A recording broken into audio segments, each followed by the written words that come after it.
예수님의 공생의 마지막 일주일을 우리가 살펴보고 있는데요.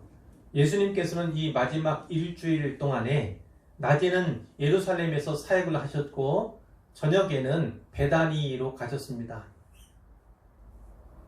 일주일이라고 말씀을 드렸지만 사실 며칠뿐이죠. 목요일에 예수님께서 잡히시고 또 금요일에는 오전에 십자가에 달리시기 때문에 실제적으로는 월, 화, 수 이 정도다 이렇게 말씀을 드릴 수가 있습니다. 어쨌든 이 예루살렘과 베다니를 오가는 길에 그 예루살렘 성전이 잘 보이는 아마도 감람산이었을 가능성이 있습니다만 거기서 내려다보면 예루살렘이 잘 보이고 또 성전이 우뚝 서 있는 모습이 지금처럼 아마 보일 것입니다. 어떤 사람들이 성전을 가리켜서 여기에 어떤 사람들 되어 있지만 병행 본문인 마태복음 24장에는 제자들 이렇게 되어 있고요. 마가복음 13장에는 제자 중 하나 이렇게 기록이 되어 있습니다. 그리고 뒤에 이어지는 내용도 살펴보면 제자들 가운데 어떤 사람이구나 이렇게 이해하면 좋겠다 말씀을 드리고요. 이 성전은 헤롯 성전을 말합니다. 처음에 예루살렘의 성전이 세워진 것은 예루살렘 성전이에요. 그것이 솔로몬에 의해 세워졌기 때문에 솔로몬 성전, 그 솔로몬 성전이 제1성전 이렇게 불리기도 하는데 그 다음에는 수룹바벨 성전이죠. 70년 포로기를 거치고 돌아온 사람 가운데 수룹바벨이 성전을 건축하는데 솔로몬 성전에 비하면 마치 누추할 정도예요. 누추할 정도. 하지만 하나님께서는 그 작은 보잘것없는 성전에도 함께 하시고 집으로서 거기에 임재하셨으면 분명한 거죠. 그리고 세 번째가 이 헤롯 성전입니다. 이 헤롯 성전은 제3성전 이렇게도 이야기를 하는데요. 이 헤롯 대왕은 이두메 출신입니다. 그러니까 유대인이라고 하기도 뭐하고 아니라고 하기도 뭐한 그런 것인데 이 헤롯 대왕은 자기가 유대인이기를 원했어요. 다른 사람들이 자기를 유대인으로 봐주기를 심히 원했죠.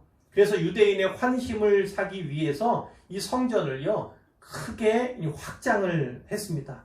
무려 46년 동안 공사를 하고 있는 거예요. 이 본문의 당시에도 이 공사가 아직 진행 중이었어요. 완성이 되지 않은 상태에 오랫동안 공사를 했죠. 이 건물은요 제자들이 보기에도 매우 웅장하고 아주 아름다웠던 것 같습니다. 제자들 가운데 몇몇이 그 성전 건축물을 보면서 감탄하는 말을 한 거예요. 그래서 오전에 그 아름다운 돌과 헌물로 꾸민 것을 말하며 이렇게 기록하고 있는 거죠. 그들이 하는 이 말을 예수님께서 들으셨어요. 그리고 이렇게 말씀하셨습니다.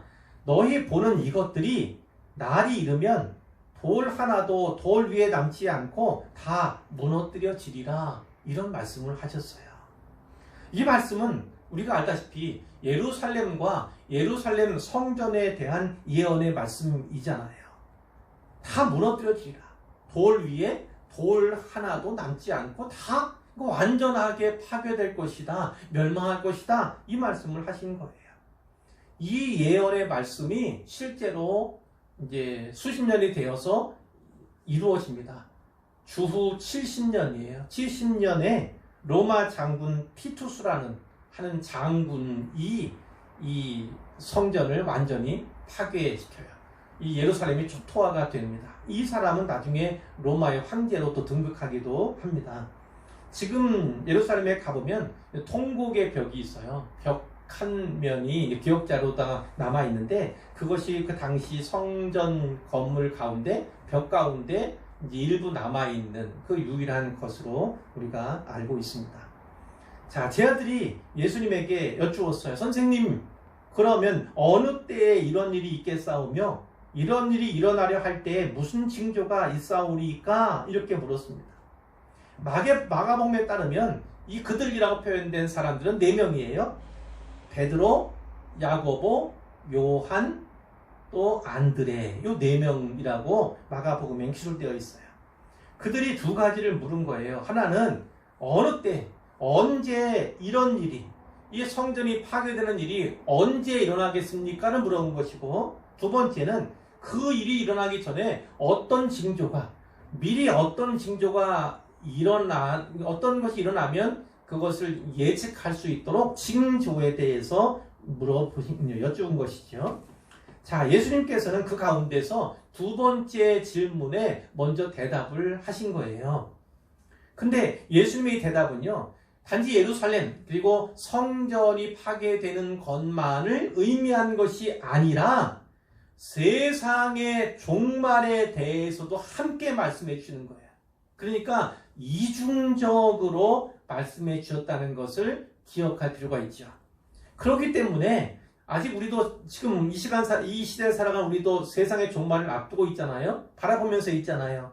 그러니까 그 제자들에게만 아니라 예수님 당시만 아니라 오늘 우리도 이 말씀을 그대로 받을 수 있다. 이렇게 생각을 하시면 좋겠습니다. 8절에 보니까 예수님께서 이렇게 말씀하셨어요. 미혹을 받지 않도록 주의하라.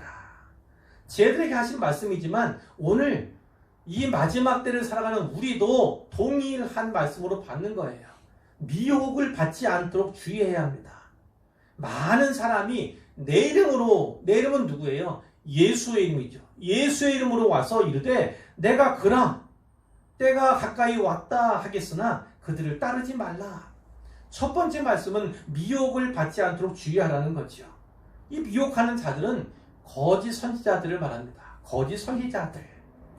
내 이름으로 왔다는 건 내가 예수다는 말도 되고 또 예수님에 의해서 보내심 받았다 이런 얘기도 돼요. 그러니까 거짓 선지자들 얘기인데 어떤 사람들은 자칭 그리스도, 내가 예수다라고 하는 사람들도 있다는 거죠. 이러한 주장을 하는 사람들도 있고 또 때가 가까이 왔다. 이 말은 무엇이냐면 예수님이 재림하실 시기를 내가 안다는 거죠. 나는 정확히 알고 있다. 이렇게 얘기하는 사람들이 있을 수 있다는 거예요. 그들을 결코 따르지 말라는 거죠. 요즘 우리가 살아가는 이 한국이라고 하는 이 나라 그리고 이 시대에도 그렇지만 이 예수님 당시 1세기 그리고 특별히 예수님 돌아가시고 난 그 후에는요 거짓 메시아들이 아주 많았습니다. 그래서 사도행전에서 여러 번 또 디모데 후서, 베드로 후서, 요한일서, 또 데살로니가 후서 이런 데서도요 그 얘기들이 많이 나와요. 거짓 그리스도, 거짓 메시아가 아주 많이 있었습니다. 자, 오늘날 우리나라에도 그렇고 자기가 자칭 예수다, 또 재림주다 이야기하는 뭐 이상한 미친 사람들이 많이 있지만 주의할 건 이겁니다. 징조를 구하는 일에 너무 매달리면 안 된다는 거예요. 성경의 징조에 대해서 여러 성경에서 말씀하고 계세요. 그건 맞습니다. 그런데 그 징조에 너무 매달리면 자칫 미혹당하기 쉽다는 거예요. 오히려 미혹될 수 있다는 거예요. 갑자기 설교 준비할 때 그 생각 나더라고요. 몇 년 전이었을 것던 기억을 해요. 인터넷에 어떤 사진이 있었습니다. 어떤 붉은 구름인가? 아주 이상하게 생긴 구름이 인터넷에 사진이 떴어요. 그때 많은 분들이, 특별히 성도들이겠죠. 성도들이 그것을 보고 주님 오실 때가 가까이 왔나 보다. 이렇게 놀랐을 뿐만 아니라 한편으로는 두려워했던 것을 제가 기억해요. 물론 그 두려움이라는 건 믿음이 없어서라기보다는 주님 오실 때 예수 믿지 않은 사람들이 많으니까 이런 생각들을 가족이나 또 친구들 가운데 그런 사람이 많으니까 그러기 때문에 두려워했을 것으로 짐작은 하지만요. 어찌되었든 너무 소동처럼 이렇게 반응하는 것은 좋지 않다는 거죠. 주님께서 오시는 징조가 아닌가 이렇게 생각하면 괜찮아요. 그때 그것은 마지막 때 주님 다시 오실 때를 준비하겠다. 그러한 마음의 다짐과 각성을 하는 계기가 된다면 그것은 나쁜 것이 아니죠. 그런데 그것 때문에 염려한다든가 그것 때문에 뭐 정리해야 할 것이지 않은가 또 어떻게 해야 되지 않은가 이러한 불필요한 염려를 할 필요가 전혀 없다는 거죠. 오히려 징조를 구하는 일에 매달리면 미혹당하기 쉽다라는 것을 마음에 새겼으면 좋겠어요. 그럴 필요가 없는 것을 성경이 말씀하는데 마태복음 24장 30절에 보면요. 이런 말씀이 있어요. 그때 예수님의 재림의 때죠. 인자의 징조가 하늘에서 보이겠고 예수님 다시 오시는 징조가 하늘에서 보일 거라는 거예요. 그때 땅의 모든 족속들이 통곡하며 그들이 인자가 구름 타고 능력과 큰 영광으로 오는 것을 보리라. 땅의 모든 족속이 인자가 구름 타고 오시는 것을 보리라. 그러니까 모든 사람들이 동시다발적으로 남반구에 있는 사람, 북반구에 있는 사람, 어떤 사람을 막론하고요. 주님 오시는 것을 함께 보게 될 것이라고 말씀을 하셔요. 또 계시록 1장 7절에도 보니까 볼지어다 그가 구름 타고 오시리라. 각 사람의 눈이 그를 보겠고 그를 찌른 자들도 볼 것이요 땅에 있는 모든 족속이 그로 말미암아 애곡하리니 그러하리라. 아멘. 이렇게 기록하고 있다고요. 주님이 구름 타고 오실 때에 그것을 각 사람의 눈이 다 보게 될 것이라는 거예요. 누구는 안 보고 누구는 못 보는 것이 아니라 모든 사람이 함께 다 볼 것이기 때문에 나만 안다, 나만 알 수 있다 이렇게 주장하는 사람들, 이런 사람들의 말에는 귀를 기울일 필요조차 없다는 것이 성경의 가르침입니다. 그러니까 나는 안다, 나에게만 계시해 주셨다, 나만 알 수 있다 이렇게 말하는 사람들에게 귀를 기울일 또 관심을 기울임으로 말미암아 미혹받아서는 안 되겠다는 것을 분명하게 기억하시기를 바랍니다. 이제 9절에 보니까요. 난리와 소요의 소문을 들을 때 두려워하지 말라. 첫 번째는 미혹받지 않게 주의하라 이 말씀이라면 두 번째는 두려워하지 말라는 거예요. 두려워하지 말라. 자, 난리와 소요. 영어 성경에 보면 난리는 전쟁으로도 이렇게 번역이 되어 있고 소요는 변혁, 급격하게 무슨 일이 일어나는 거죠. 이제 그런 것으로도 이해하면 되는데 그런 소문을 들을 때 두려워하지 말라는 겁니다. 이 일이 먼저 있어야 돼. 난리도 있고 소요도 일어나지만 그것이 먼저 있지만 그것으로 말미암아 끝이 나는 것은 아니다라는 거예요. 끝나는 것은 아니다. 아직은 재림에 대한 말씀이 아니고 그 마지막 징조에 대한 거예요. 그러니까 이 징조가 있더라도 그것이 한두 차례 있는 것도 아닐 뿐만 아니라 예수님의 재림의 시간과는 어떤 시간 차이가 있음을 말씀하고 있는 거예요. 10절에도 또 이르시되 민족이 민족을 나라가 나라를 대적하여 일어나겠고 국제 정세가 많이 불안해진다는 거죠. 정치적으로 서로 충돌하고 대립하는 일들이 많이 일어나게 됩니다. 민족이 민족을, 나라가 나라를 대적한다. 이것은 또 민족과 또 나라들 사이에 분쟁이 일어나고 또 전쟁이 일어나는 것을 말하지요.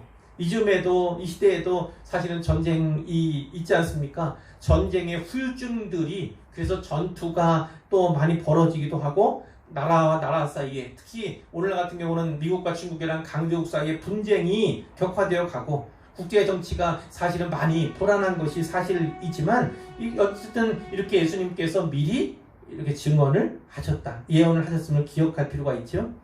또 곳곳에 큰 지진과 기근과 전염병이 있겠고 이렇게 얘기를 합니다. 이제 수년 전에도 큰 지진들이 세계에서 많이 있었잖아요. 쓰나미 그 문제도 있었고 이즈음에는 또 심해 깊은 바다 속에 사는 어떤 물고기들 보지도 못했던 발견되지 않았던 것들이 올라오는 것들 또 이즈음에는 일본에서도 우리나라에서도 뭔가 이제 바닷가에서 조짐이 있다 뭐 이런 소문들도 사실은 많이 있는데 어쨌든 간에 자연재해도 그 징조 가운데 하나예요. 그런 자연재해를 보면서 주님이 오실 그날 이 마지막 때의 징조구나 이렇게 받아들이는 것은 현명하지만 그것 때문에 너무 집착을 하거나 너무 두려워해서는 안 된다는 거죠.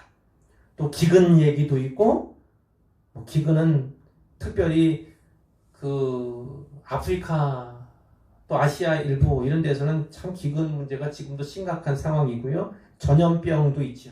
전염병 코로나19도 그 바이러스니까 전염병의 일종이라고 할 수 있는데 요즘 제가 이제 선교학 공부를 하고 있는데 중국 쪽에서 살고 또 거기서 또 사역을 하는 그 전도사 목사님이 이제 오셔서 얘기를 나누기도 했는데, 사실은 이 바이러스 문제가 이제 세계화되다 보니까 이제 팬데믹이라고 하죠. 그러다 보니까 사람들이 거기에만 집중하고 있는데, 이 몽골 자치주 중국의 그 몽골 쪽에서는 지금 흑사병이 돌고 있다고 그래요.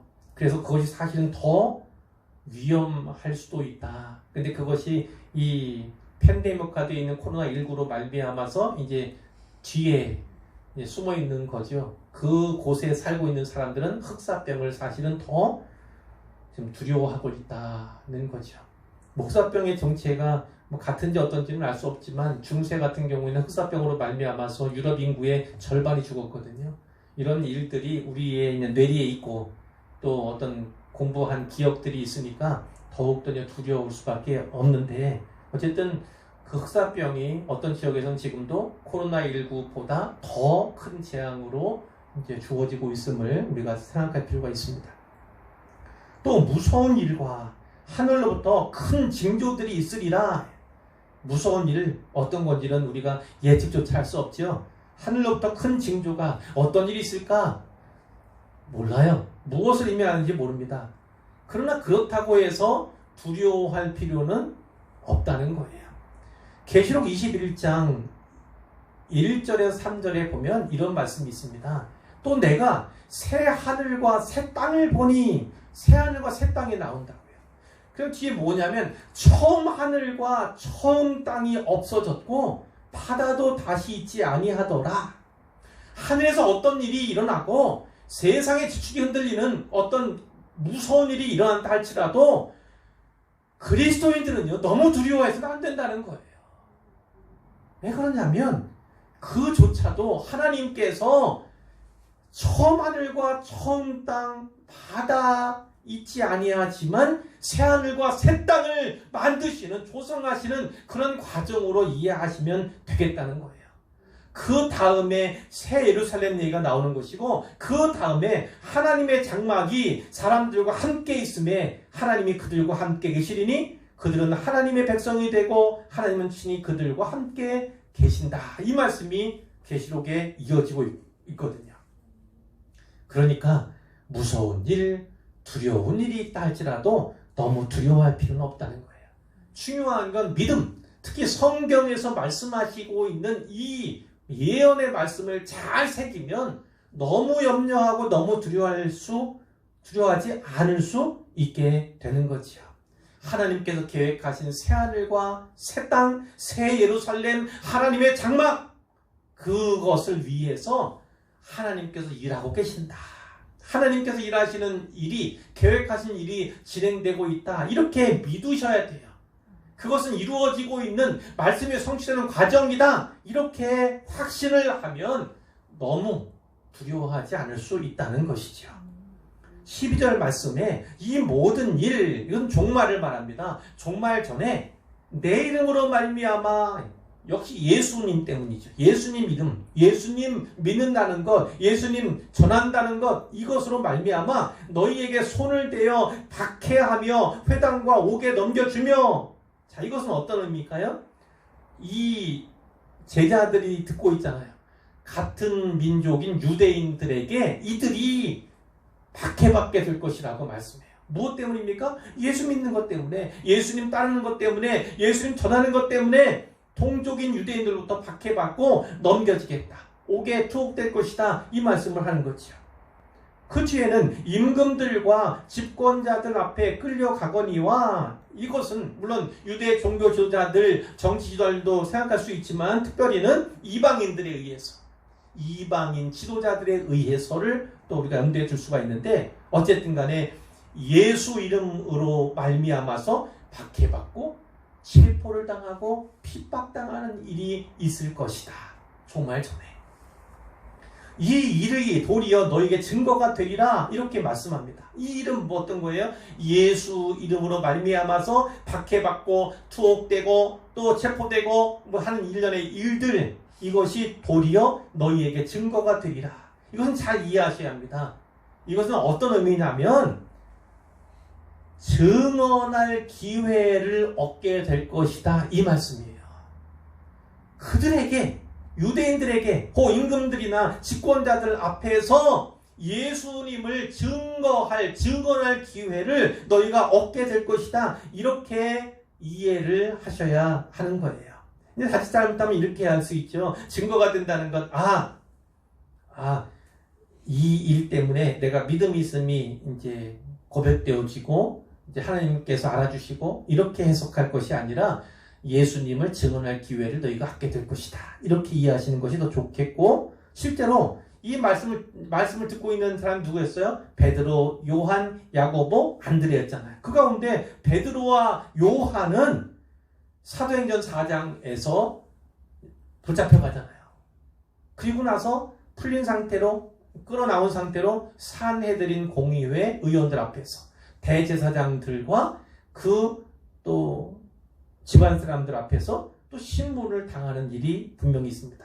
거기에서 담대하게 예수 그리스도를 증거하는 것, 십자가와 부활을 증거하는 것을 우리가 볼 수 있는데, 역시나 마찬가지로 예수님께서 증언할 기회를 갖게 될 것이다 하신 말씀이 이제 신속하게 또 그 이후로도 계속해서 이제 진행이 되고 이루어지겠죠. 자, 그럴 때에 너희는 변명할 것을 미리 궁리하지 않도록 명심하라. 이렇게 예수님이 말씀해요.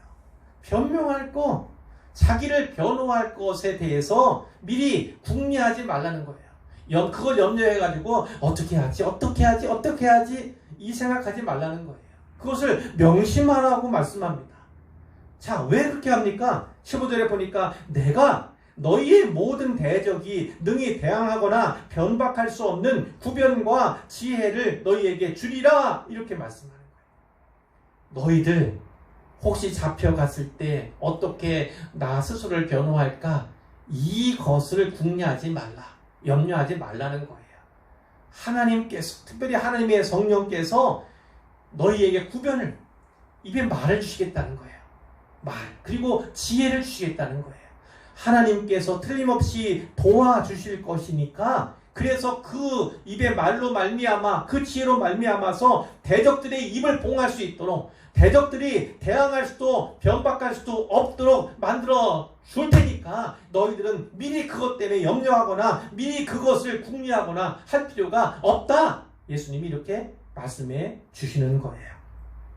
16절에 보면 심지어 유대인들 또 이방인들 얘기만 아니라 심지어는 부모와 형제와 친척과 친구가 너희를 넘겨주어 너희 중에 며칠 죽이게 하겠다. 이런 말씀도 있어요. 이 말씀 듣는 제자 가운데 한 명 야고보는 예수님 믿는 이 믿음을 지키다가 죽게 돼요. 제일 처음 순교하게 되지요. 이 제자들 가운데서는 17절에 또 너희가 내 이름으로 말미암아 모든 사람에게 미움을 받을 것이나, 여기에도 세 번째로 내 이름으로 말미암아 이런 표현이 있잖아요. 예수의 이름으로 말미암아서 우리는 모든 사람에게 미움을 받을 수밖에 없는 존재예요. 그것을 잘 기억하셔야 합니다. 사이가 좋았던 사람도 예수의 이름을 전하거나 예수의 이름을 따르거나 예수를 전하거나 부르거나 이러면요, 관계가 깨어질 수가 있어요. 부모와 자식 사이에도 관계가 깨어질 수가 있고, 친한 친구 사이에도 벗 사이에도 관계가 무너질 수가 있고, 또 형제 또 친척 사이도 이렇게 등을 돌리는 그런 일도 있을 수 있어요. 그것은 이 복음 때문이에요. 예수님의 이름 때문입니다. 누군가는 예수님을 진짜 무척이나 사랑하지만 어떤 사람은 예수님을 진짜 싫어하고 진짜 미워하기 때문에 오히려 예수를 믿고 전하고 증거하는 우리들을 마치 예수님에게 하는 것처럼 미워하는 일들이 일어나게 되는 거지요. 예수님께서 분명하게 이것에 대해서 말씀을 하셨습니다. 종교 지도자나 백성들만 아니라 가족, 친구, 모든 사람들에게 미움을 받게 될 것이다. 그러니까 이 당시의 제자들 입장에서는요, 이 예수 믿는다는 게 보통 일이 아닌 거예요. 예수를 믿어서 내가 기독교회, 그러니까 교인이 되었다는 것은요, 유대교와 결별이 되는 거예요. 유대교의 결별 선언교예요. 나는 이제 유대교와는 결별했다는 거예요. 이런 의미거든요. 그러면 유대인들의 집합체인 회당이나 이 유대 사회에서는요, 따돌림 당할 수밖에 없는 거예요. 추방당할 수밖에 없고, 그 추방은 직장을 구하는 일, 먹고 사는 일, 사회생활을 하는 일에 그것이 큰 제약이 되기 때문에 결국은 자칫 생존의 문제, 먹고 사는 문제에 걸리게 되는 것입니다. 그러니까 유대교에서 기독교로 이렇게 개종을 한다는 것은요, 대단한 위험과 위협이 따르는 일이었고, 거꾸로 말하면 대단한 결단이 아니고서는 믿음을 선택할 수가 없었다는 거예요. 오늘 우리도 잘 생각을 할 필요가 있죠. 우리가 예수 믿는다는 건 물론 결단이 필요한 것이지만, 그러나 사실 이러한 일들, 먹고 사는 것, 예수 믿는 것 때문에 먹고 사는 일에 어떤 차별이나 어떤 제한이나 혹은 이 사회에 수방당하거나 이런 일들을 당하지는 않잖아요. 물론 가정 가운데서 뭐 어떤 집안에서 어떤 어려움을 겪고 곤란을 겪고 이런 경우가 없지 않아 있지만, 그것이 어떤 물리적인, 이쯤에는 어떤 물리적으로 위해를 가하는 일이 있거나 하는 것이 극히 적잖아요. 그렇기 때문에 오히려 우리의 결단이 진짜 어떠한가를 이렇게 파악할 수가 없어요. 돌아보기가 사실은 어려워요. 진짜 핍박과 박해를 당하는 상황 가운데서는 오히려 내가 믿음을, 내가 진짜 확실한 믿음을 갖고 있음을 스스로 이렇게 깨닫고 살필 수 있는 기회가 되는데, 지금 이런 두루뭉실한 아무런 박해도 핍박도 없는 이런 상황 가운데서는 내가 진짜 참된 믿음을 갖고 있는 게 맞는가, 구원의 믿음을, 영생의 믿음을 갖고 있는가를 분별하기란 사실 쉽지가 않아요. 그렇기 때문에 우리는 우리 스스로의 신앙을, 믿음을 좀 더 세심하게 세밀하게 살피고 돌아볼 필요가 있겠다는 것입니다. 그러나 이런 미움을 받지만 너희 머리털 하나도 상하지 아니하리라. 머리털 하나도 상하지 아니하리라.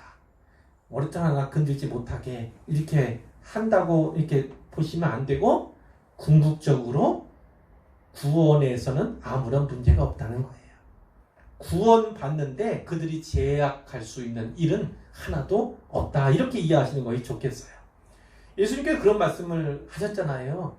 저들이 네 육체는 어찌할 수 있어도 네 영혼은 결코 건드릴 수 없다. 육체는 어찌할 수 있지만 영혼은 어찌할 수 없는 저들을 두려워하지 마라. 예수님이 말씀하셨어요.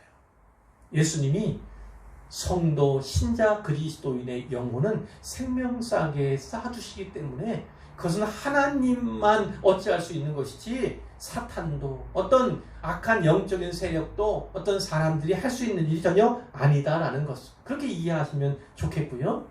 19절에 너희의 인내로 너희 영혼을 얻으리라, 이런 말씀이 있어요. 좀 어려운 표현이죠. 흔들림 없이 믿음에 굳게 선다는 것은 인내가 필요하다는 거죠. 인내가 필요해요.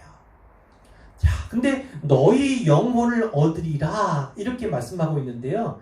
인내는 우리가 이미 구원받은 자들이다 라는 것을요 증명해준다, 이런 말씀이에요. 우리가 신앙생활 하면서 인내해야 할 때가 있잖아요. 근데 진짜 극한 인내를 필요한 그런 상황도 있잖아요. 그 가운데 내가 인내하며 극한 인내를 하고 있는 것을 보면, 아, 내가 구원받았구나. 진짜 하나님의 도우심과 보살피심과 은혜로 살아가고 있구나. 그것을 깨닫게 된다. 스스로 그것이 믿음에 있음을 증명하는 것이다. 이런 말씀으로 이해를 하시면 돼요.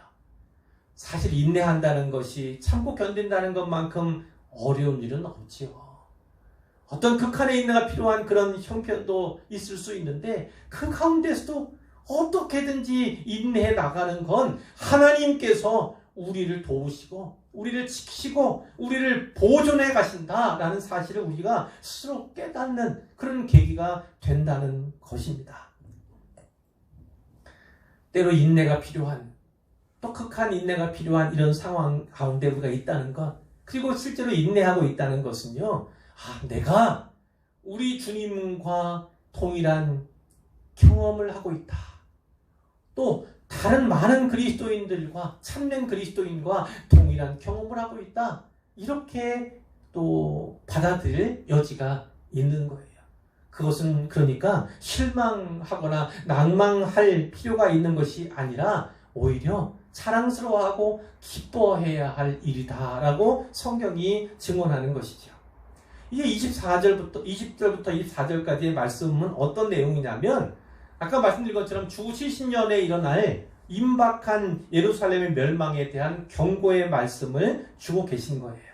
20절에 너희가 예루살렘이 군대들에게 에워싸이는 것, 포위되는 것을 보거든 그 멸망이 가까운 줄 알라. 예루살렘의 멸망, 성전의 멸망이 가까운 줄 알라. 이 말씀을 하신 거예요. 그때 유대에 있는 자들은 산으로 도망갈 것이며 성 안에 있는 자들은 나가라. 초원에 있는 자들은 그리 예루살렘으로 돌아가지 말라. 이렇게 말씀을 하신다고요. 근데 이것은 보면 일반적이지 않아요. 외침이 있었을 때, 외적이 쳐들어왔을 때 성 안으로 도망가야지 살 수 있는 거예요. 살 확률이 많지 않습니까? 농사를 짓거나 일하다가도 적들이 들어오면 다 성 안으로 들어와서 꽁꽁 걸어 잠가야지 살 가능성이 많은 거잖아요. 일반적이지 않고 어쩌면 이것은 정반대의 패스미로 볼 수도 있어요.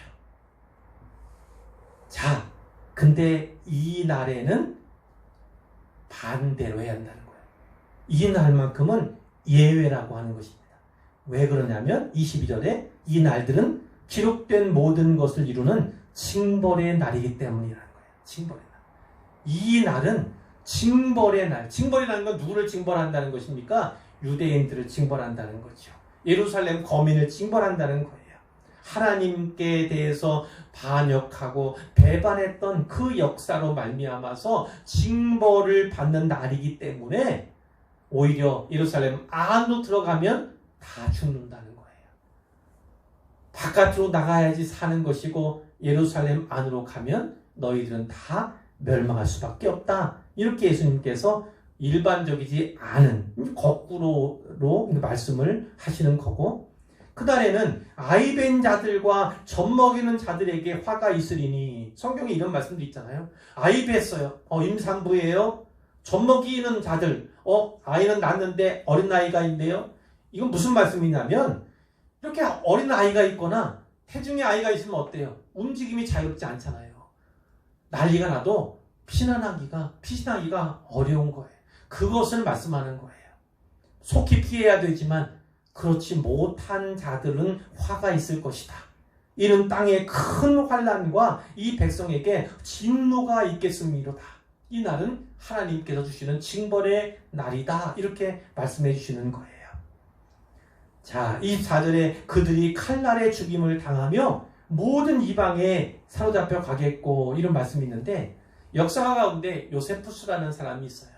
이 역사가가 이제 그 당시의 사건들 또 일들을 보고 관찰해서 기록하는 것들을 이제 역사 속에서 특히 성경을 해석하는데 이제 자료로, 물론 그것이 성경적인 자료라기보다는 일반적인 역사적 자료로 이제 취하는 경우가 있는데, 살피는 경우가 있는데, 요세푸스에 따르면 이때 100만 명 이상이 죽었다고 해요. 100만 명 이상. 그리고 10만 명가량이 포로로 잡혀갔다. 이런 기록이 요세푸스에 의해서 남아 있습니다.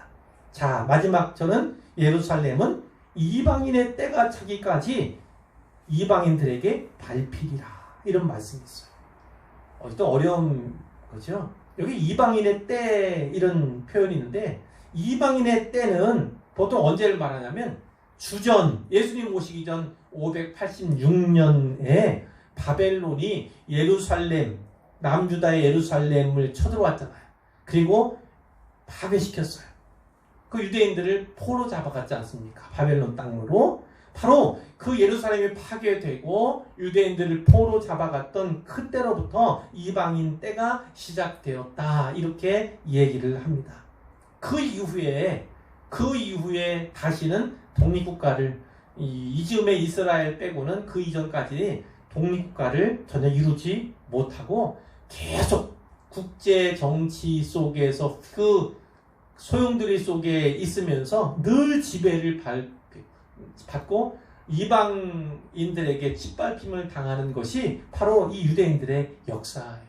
그 가운데 하나가 70년에 로마 장군 티투스가 로마 군대 데리고 와서 다 멸망시켰던, 돌 위에 돌 하나도 놓이지 않도록 다 괴멸시켰던 그 사건이 포함되어 있는데, 근데 이방인의 때가 자기까지, 그 이방인의 때가 찬다는 거예요. 찬다는 거. 예수님께서 이 땅에 올 때도 때가 참해, 이런 표현이 있잖아요. 때가 참해.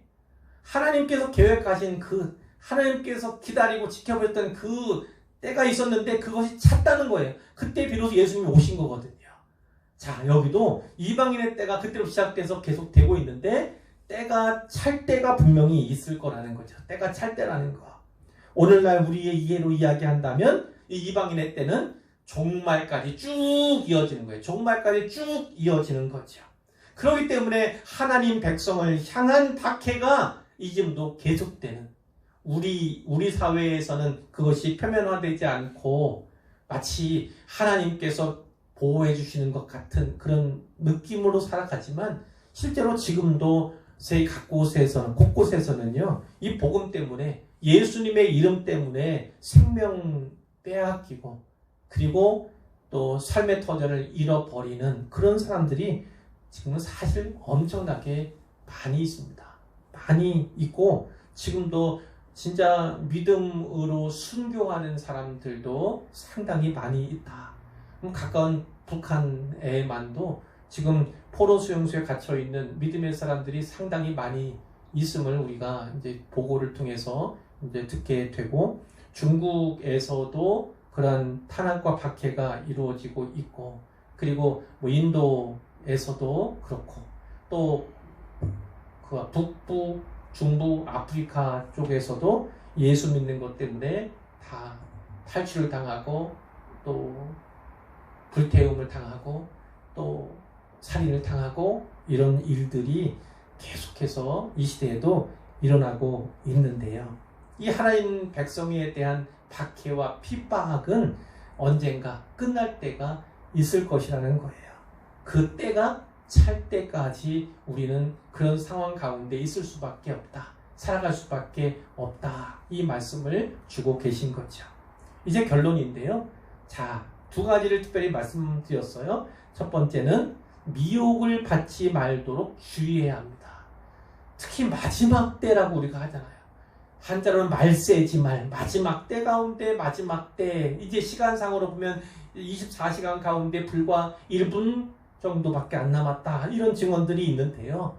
어찌되었든 지금 미혹을 받아서 배도하면 자칫 다시 주님께 돌아올 수 있는 기회를 상실하게 됐는지 몰라요. 그러니까 지금 때일수록 진짜 정신 차리고 깨어 기도하고, 그리고 주님 오실 날을 준비하되, 어제 잘못된 것에 귀 기울이거나 하면 끝납니다. 미혹을 받지 않도록 절대 주의해야 한다. 벌써 말씀을 드리고, 두 번째는 두려워하지 말라에 대해서 말씀을 드렸어요. 이 징조와 관련된 일들이 두려워할 만한 일이고 무서운 일이 분명하지만, 그러나 이 모든 일, 징조와 관련된 모든 일은 다 하나님의 경륜과 그분의 섭리 가운데 이미 계획되고 예정된 일이라는 사실을 기억해야 하지요. 말씀드린 것처럼 이 하늘이 어떤 무서운 일이 있고 땅이 뒤틀리는 어떤 일이, 지축이 흔들리는 일이 있다 할지라도, 그것은 이미 성경에 예언되어 있어요. 약속하신 그 새하늘과 새 땅, 새 예루살렘, 하나님의 장막을 세우시는 그런 과정으로 이해하면 된다는 거예요. 어떤 상황 가운데서도 우리의 영혼은 하나님께 분명히 구원하시고 건칠 것이다. 이것을 확신하면 되는 것입니다. 자, 또 하나 말씀드릴 건, 데살로니가 후서 2장에 보면 이런 말씀이 있어요. 영으로나 또는 말로나 또는 우리에게서 받았다 하는 편지로나 주의 날이 이르렀다 해서 쉽게 마음이 흔들리거나 두려워하거나 하지 말아야 한다는 것이라, 누가 어떻게 하여도 너희가 미혹되지 말라, 이렇게 말씀하시면서 이렇게 뒤에 말씀하신다고요. 악한 자의 나타남은 사탄의 활동을 따라 모든 능력과 표적과 거짓 기적과 불의의 모든 속임으로 멸망하는 자들에게 있으리니, 이렇게 악한 자가 나타나고 마치 사탄인데, 그가 어떻게 했답니까? 주의할 것이 있어요. 모든 능력과 표적과 거짓 기적, 이것을 행한다는 겁니다. 기적 보고서 신앙생활하면 안 돼요. 아, 신기한 일, 너무 그거 집중하면 안 됩니다. 요즘에는 오히려 그 기적 속에서 혹시 거짓됨이 있지 않은가, 이것으로 말미암아 미혹하려고 하는 괴계가 있지는 않은가, 그것을 더 주의해 살펴야 합니다. 하나님의 역사는 지금도 일어나고 치료의 역사도 분명히 일어나지만 주의할 것이 있어요. 거짓 선지자들도, 이 거짓 예수들도 때로는 이런 기적과 같은 일들을 행한다는 거예요. 그래서 계시록에 잘 살펴보면요, 우리는 성부, 성자, 성령 삼위일체에 대해서 성경이 말씀하는 것, 우리는 신학적으로 받지 않습니까? 그런데 이들도, 이 사탄의 무리도 거짓 삼위일체를 만든다고요. 근데 그 예수님의 흉내내는 어떠한 것은요, 거기 뭐라고 성경에 나와 있냐면 마치 죽었다가 살아난 것 같은, 이런 표현이 있어요. 마치 죽었다가 살아난 것 같은. 그럼 누구를 생각합니까? 아, 예수님. 아, 저 사람이 예수님인가 보다, 이렇게 생각할 수 있도록 만든다고 성경이 분명히 말씀하고 있거든요. 그러니까 그런 기적에 너무 몰입하면 안 돼요. 놀랍다, 그런 일, 특히 요즘에 인터넷, 유튜브 이런 거 조심하셔야 합니다. 그것은 충분히 조작할 수 있는 것이고 돈벌이를 위해서 악용할 수 있는 부분들이 많이 있어요. 누군가는 교주 역할하면서 정치인, 대통령 후보만 나오는 그런 사람도 있잖아요. 다 돈 끌어모으고 먹고 살기, 좋은 차 입고 좋은 옷 입기 원해서 그렇게 타는 거라고요. 그거에 전혀 미혹되어서는 안 되겠다, 이것을 말씀하고, 자, 제가 드리는 건 이거예요. 이러므로 하나님이 미혹의 역사를 그들에게 보내사 거짓 것을 믿게 하심은 진리를 믿지 않고 불의를 좋아하는 모든 자들로 하여금 심판을 받게 하려 하심이라. 이렇게 미혹하는 사람들, 또 미혹하는 역사가 있도록 하나님께서 내버려 두시는 것은 하나님의 뜻이 거기에도 있다는 거예요. 그 미혹하는 것에 넘어가고 거짓된 것에 기울이다가 마음 빼앗기고 하는 그런 것은 결국 진리 믿지 않고 불의를 좋아하는 자들, 결국은 심판받게 하기 위한 하나님의 계획이 있다는 겁니다. 하나님이 왜 그럼 그걸 막아주시면 되지, 그냥 처단해 주시면 되지, 왜 안 하실까, 이런 의심이 있잖아요. 왜 믿음의 사람들에게 오히려 고통당할 일이 많고 왜 고난이 많은가, 이런 의문도 있잖아요. 그러나 모든 것에는 하나님의 뜻이 있습니다. 그분의 섭리와 계획이 있다는 거예요. 그래서 허용하시는 거예요. 그 허용을 통해서 결국 멸망당할 자들을 멸망하도록, 또 심판당할 자들을 심판에 이르게 하도록 하시려는 하나님의 계획이 있다는 거죠. 자, 또 하나 말씀드리는 건 이겁니다. 오히려 증언할 기회로 삼아야 한다는 거예요. 하나님께서는 때로 우리로 하여금 여기에 나오는 것처럼 임금 앞에서, 또 권력자들 앞에 서게 하신다고요.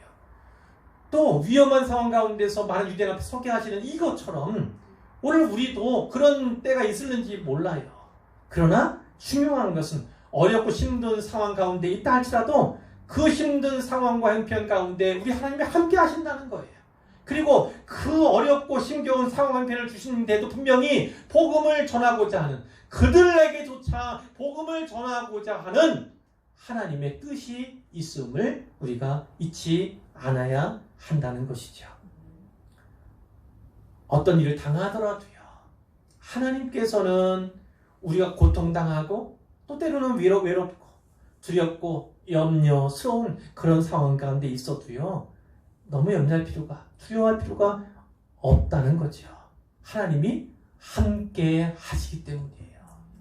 우리가 좋고 기쁠 때만 함께 하시는 것이 아니라 고난 속에서도 어떤 인생의 용광로 같은 그런 때일수록, 또 사망의 음침한 골짜기 같은 그런 심각한 상황에도 하나님이 함께하고 계신다. 그럼에도 돌보시고 있다는 사실을 우리가 잊지 말아야 하겠습니다. 어떤 증거가 있습니까? 이 예루살렘 성이 멸망하고 성전이 파괴되는 그 예언의 말씀을 예수님이 하고 계시지만 성경에는 뭐가요? 하나님은 예루살렘을 포기한 적이 없어요. 버리지 않으셨어요. 그 증거가 뭡니까? 하나님은 새 예루살렘을 계획하신다는 거예요. 예루살렘 도시가 그 성전이 파괴되고 멸망당할 수는 있지만 그러나 하나님 예루살렘을 포기한 적이 버린 적이 없어요. 새 예루살렘을 준비하시는 하나님이에요. 오늘 우리도 마찬가지입니다. 포기하고 싶은 상황, 그렇게 극한의 어려운 또 곤란한 곤고한 그런 상황이라 할지라도 포기할 필요가 없어요. 왜냐하면 하나님께서는 우리를 버린 것이 아니기 때문입니다. 포기하신 것이 아니기 때문이에요. 포기하지 않으리라, 버리지 아니하리라 약속하신 그 말씀을 꼭 기억하면서 어떠한 어려운, 특히 마지막 때가 임박한 그러한 때, 그 상황, 그런 형편 임한다 할지라도요, 결코 포기하지 않고 믿음을 온전하게 지키고 믿음 위에 굳건하게 서는 우리 모두가 되기를 우리 주님의 이름으로 축원합니다.